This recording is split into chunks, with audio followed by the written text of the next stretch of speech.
10 વર્ષ સુધી આ પિક્ચર થિયેટરમાં ચાલશે. મેં તો આ ત્રીજા દિવસમાં બીજી વખત મૂવી જોયું. બહુ માઇન્ડ બ્લોઈંગ છે. એવું લાગે કે રિયલમાં ભગવાન ઊભા છે.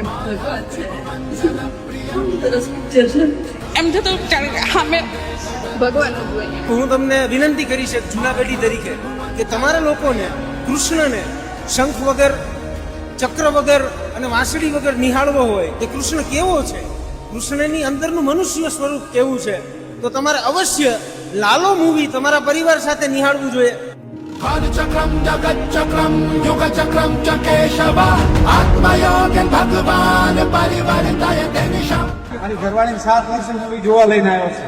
અને જો સાર્થક મૂવી જોવા ગઈ આખા ઇન્ટરવ્યુ પછી રડો છું, આખા ઇન્ટરવ્યુ પછી રડો છું. બધાને જોવું જતું. મૂવી જોવાથી બહુ બધાના હૃદય પરિવર્તન થશે, એક નવો યુગનો આરંભ થશે. બી કાનેડાને પૂછું છું તો ત્યારે પૂછતી હોય ને ત્યારે જે સેમ ફિલિંગ આવે ને સેમ મૂવીમાં ફિલિંગ આવતી હોય. તમે લોકોને ઉપર મહાન કૃપા કહેવાય કે તમે આ સિરિયલ કર્યું છે અને અમારી ઉપર કૃપા થઈ કે અમને આવવાનું મન. યંગ કલ્ચર માટે બહુ સારી એવી છે. ઘણા વર્ષો પછી આવી જોરદાર મૂવી જોવા મળી છે. અંદરથી મને ઈચ્છા થતી હતી કે ભગવાનને જોવો છે, તો હું અંદરની અંદર રડી રહ્યો હતો. ભગવાનનો રોલ જેને કર્યો છે, સાક્ષાત એમના દર્શન થઈ ગયા. મિરેકલ છે ભાઈ, ભગવાન છે ને છે.